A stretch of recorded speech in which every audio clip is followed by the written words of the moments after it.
Call data గురించి మాట్లాడాలని చెప్పడం జరిగింది. అమ్మ, మా ఇంట్లో కూడా నాతో పాటు తోడబుట్టిన వాళ్ళు ఉన్నారు, మహిళలు ఉన్నారు. మా ఇంట్లో మహిళలకి ఒక న్యాయం, బయట మహిళలకు ఒక న్యాయం అని భావించే వ్యక్తిని నేనైతే కాదు. అది తమరు గుర్తు పెట్టుకోవాలని చెప్పి తెలియజేస్తా ఉన్నాను. రెండో విషయం, ఏదో ల్యాండ్ విషయం అని చెప్పి మాట్లాడారు. ఏదో విశాఖపట్నంలో ఏదో ల్యాండ్ ఉంది, అది ఇది అని మాట్లాడటం జరిగింది. అమ్మ, మేము 45 సంవత్సరాలుగా 1977 నుంచి విజ్ఞాన విద్యా సంస్థ నడుపుతా ఉన్నాం. ఈ 45 సంవత్సరాల పైగా ఉన్న ప్రయాణంలో ఆంధ్ర రాష్ట్రంలో కాదు, దేశం మొత్తం ఎక్కడా కూడా, ఆంధ్ర రాష్ట్రంలో కాదు దేశం మొత్తంలో ఎక్కడా కూడా గవర్నమెంట్కి మేము రిక్వెస్ట్ పెట్టి మాకు ల్యాండ్ అలాట్ చేయండి అని చెప్పి ఒక్క దగ్గరన్నా మేము ల్యాండ్ అలాట్ చేయించుకున్న దాఖలాలు ఉంటే దయచేసి మీడియా మిత్రులకు చూపించాలి, లేకపోతే బయటికి తీసుకొచ్చి చూపించండి. తప్పకుండా 45 సంవత్సరాలు ఎప్పుడూ కూడా మేము ఎక్కడ ఏ గవర్నమెంట్ దగ్గర నుంచి కూడా ల్యాండ్ మేము విద్యా సంస్థలు పెడతాము, మాకు ల్యాండ్ ఇవ్వండి అని చెప్పి మేము ఎప్పుడూ కూడా అడిగింది లేదు, తీసుకుంది లేదు. వచ్చి 9 నెలలు అవుతుంది. అమరావతిలో చాలామంది ఇంకా మాకంటే కూడా అక్రెడిటేషన్ తక్కువ ఉన్న వాళ్ళు కూడా స్కూల్స్ కానీ యూనివర్సిటీస్ కానీ పెట్టుకుంటామని చెప్పి ల్యాండ్ కోసం అప్లై చేస్తున్నారు. నేను ఇప్పటిదాకా, మీరు చూసుకోండి, ఎక్కడికన్నా ఏ ఆఫీస్ దగ్గరికి వెళ్ళాలని చూసుకోండి, ఇప్పటిదాకా నేను ఒక అప్లికేషన్ అమరావతిలో నాకు ల్యాండ్ ఉందని చెప్పి పెట్టింది కూడా లేదు.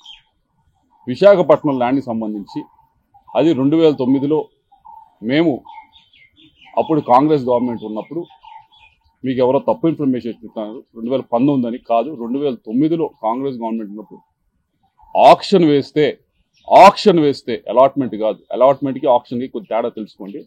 ఆక్షన్ వేస్తే ఫెయిర్ ఆక్షన్లో మిగతా వాళ్ళతో పాటు మేము ఆక్షన్లో పాల్గొని హైయెస్ట్ రేట్, అప్పటికి ఇప్పటికీ ఎడ్యుకేషన్ ఇన్స్టిట్యూషన్ హైయెస్ట్ రేట్ పెట్టి తీసుకున్నది మేము.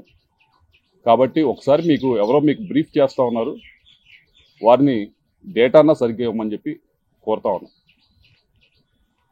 ఇవన్నీ కూడా, ఈ 2 విషయాలు కూడా ఎందుకు మాట్లాడారో, ఎవరు మాట్లాడిచ్చారో నాకు తెలుసు. వారి గురించి కూడా చివరిలో నేను మాట్లాడతాను. అయితే ఈ 2 విషయాలు కూడా, ఒకటి క్యారెక్టర్ అసోసియేషన్ చేసే ప్రయత్నం మీది, ఏదో డేటా గురించి, ఫోన్ డేటా గురించి ఏదో మాట్లాడి, రెండవది ఈ ల్యాండ్ ఇష్యూ వేసి మన టాపిక్ ఎలాగోలా డైవర్ట్ చేద్దామనే ప్రయత్నం మీరు చేస్తూ ఉన్నారు. కానీ అసలు విషయం గురించి మాట్లాడుకుందాం. మూడో విషయం, 3 ముక్కలు అన్నా కదా, మూడో ముక్క ఇది. మూడో విషయం ఏదైతే ఈ క్రషర్స్ విషయం, ఏ క్రషర్స్ దగ్గర డబ్బులు తీసుకున్నారు అనే దాని మీద మీరు చెప్పారట, నేనేదో కేసు పెట్టించాను, రెడ్ బుక్లో ఉంది, దాన్ని తీసుకొని ఈ కేసులు చేస్తూ ఉన్నారు, ఈ 9 నెలల నుంచే పెట్టారు. అమ్మా, మీరు మరి చూసారో లేదో, నేను మీడియా మిత్రులు కూడా ఇస్తాను, దాని తర్వాత ట్విట్టర్లో కూడా షేర్ చేస్తాను, అందరూ కూడా చదువుకోవచ్చు.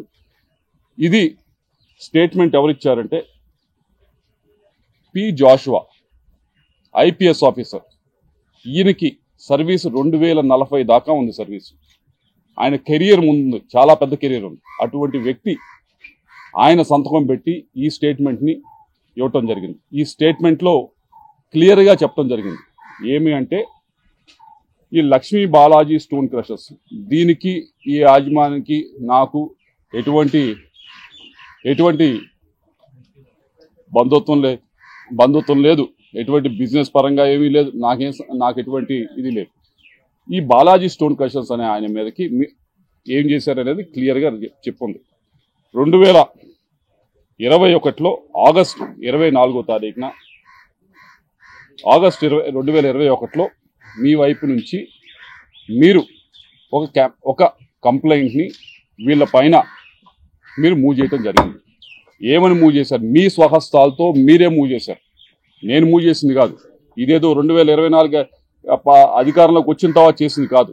ఇది మీరు కంప్లైంట్ పెట్టడం జరిగింది. ఈ లక్ష్మీ బాలాజీ స్టోన్ క్రషర్స్లో చాలా అక్రమం జరుగుతూ ఉంది, దీని మీద ఫైన్ వేయండి అని చెప్పి మీరు కంప్లైంట్ పెట్టారు.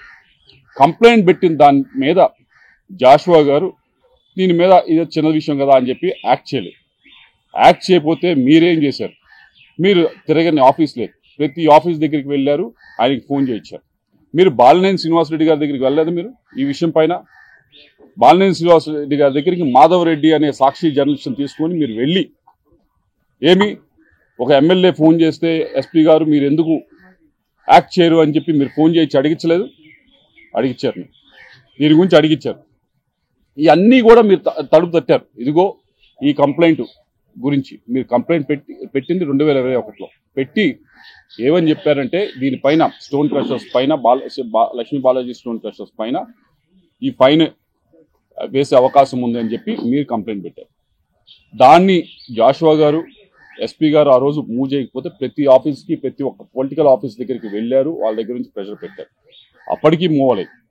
అప్పటికీ మూవ్ అవ్వకపోతే మీరు ఇంకా గట్టిగా ప్రెషర్ పెట్టేటప్పటికి జాషువా గారు ఏం చేశారంటే ఇది అప్పుడున్న ఎస్పీ గారు ఏం చేశారంటే దీన్ని మా దగ్గర ఆ రోజు ఏదైతే ఆయన హెడ్ చేస్తా ఉన్నారో దాంట్లో ఉన్న ఆఫీస్లో మా దగ్గర సరిపడా దీన్ని అసెస్ చేయడానికి మనుషులు లేరు, విజిలెన్స్ దగ్గర సరిపడా మనుషులు లేరు అని చెప్పి ఏడీ మైన్స్కి ఇదిగోండి ఇది వెరిఫై చేయండి, ఎమ్మెల్యే గారు ఆ రోజున్న ఎమ్మెల్యే గారు కంప్లైంట్ ఇచ్చారు, వెరిఫై చేయండి అని చెప్పి ఇవ్వటం జరిగింది. ఇవన్నీ కూడా 2020-21లో ఇచ్చిన తర్వాత ఆ ఏడీ మైన్స్ వారు దీనిపైన ఈ స్టోన్ క్రషర్స్ పైన విపరీతమైన ఫైన్ మీ ప్రెషర్తోనే అది కూడా రాశారు. మీరు పొలిటికల్ ప్రెషర్ పెడితేనే వాళ్ళు విపరీతమైన ఫైన్ దీనిపైన లెవీ చేయబోయారు. ఎందుకు లెవీ చేయబోయారు? ఎందుకు రాశారు?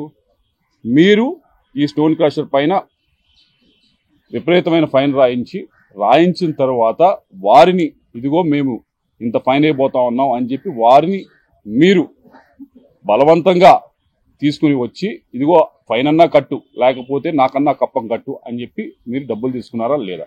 ఇవన్నీ నేను చెప్తున్నది కాదు. ఇది 2040 దాకా సర్వీసు ఉన్న ఒక ఐపీఎస్ ఆఫీసరు చెప్తా ఉన్నది.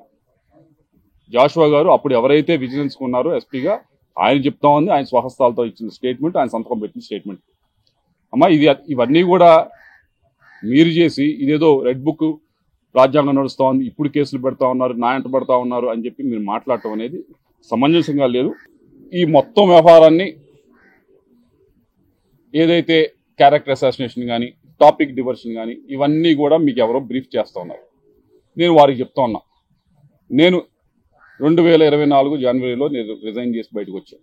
ఆ రోజు నుంచి ఇప్పటిదాకా నేను ఏ ఒక్క వ్యక్తి గురించి కానీ బయట కానీ మీడియా ముఖంగా కానీ పబ్లిక్లో ఎలక్షన్స్ టైంలో కానీ ఎలక్షన్స్ అయిపోయిన తర్వాత కానీ ప్రైవేట్గా కానీ ఎక్కడా కూడా నేను ఏ వ్యక్తి గురించి మాట్లాడింది లేదు, ఏ వ్యక్తి గురించి తప్పుగా ఎవరి దగ్గర మాట్లాడింది లేదు. కానీ ఈరోజు ఎవరైతే మీరు వెనకమాల నుంచి మాట్లాడిస్తూ ఉన్నారో, ఎవరైతే మీకు ఈ టాపిక్ డైవర్షన్ క్యారెక్టర్ అసాసినేషన్కి ట్రై చేస్తూ ఉన్నారో నేను వారికి చెప్తా ఉన్నా, ఇప్పటిదాకా నేను రిస్ట్రైన్గానే ఉన్నాను, నేను ఎక్కడ మాట్లాడను. కానీ ఈ రోజు నుంచి నాకు కూడా ప్లాట్ఫామ్స్ ఉంటాయి, నేను మాట్లాడే అవకాశం వస్తుంది, నాకు చాలా అవెన్యూస్ ఉంటాయి. వచ్చిన అవకాశంలో వచ్చిన ప్రతి ప్లాట్ఫామ్ మీద వచ్చిన ప్రతి అవెన్యూలో కూడా నేను మిగతా వాళ్ళలాగా ఏదో బూతులు తిట్టే కార్యక్రమం నా వల్ల కాదు, నాకు చేత కాదు. లేకపోతే మిగతా వాళ్ళలాగా ఈవిడ చెప్పినట్లు నిన్న అబద్ధాలు చెప్పడం అనేది నాకు చేత కాదు. నేను నిజమే చెప్తాను, ఏదైతే ఉందో ఆ ఫ్యాక్ట్స్ మొత్తం మేము బయటికి చెప్తాను. ఈ విషయమే కాదు చాలా విషయాల గురించి మాట్లాడతాను, పేర్లతో సహా తీసుకొని మాట్లాడతాను. ఇది ఎంత దూరం వెళ్తుందో చూసుకున్నాం. మీ అందరికీ చెప్పేది ఒకటే, మీ వెనకమాల ఎవరైతే ఉండి మాట్లాడుతున్నారో వాళ్ళు చెప్పేది ఒకటే, మీరే మొదలు పెట్టారు, ఇప్పుడు దీన్ని మేము ముందు తీసుకెళ్తాం. తప్పకుండా దీనికి తగిన విధంగా సరైన సమయంలో తప్పకుండా వచ్చిన అవకాశాన్ని ప్రతి ఒక్కటి ఉపయోగించుకొని పేర్లు తీసుకుని కూడా మాట్లాడతారని చెప్పి మీ అందరికీ తెలియజేస్తాం.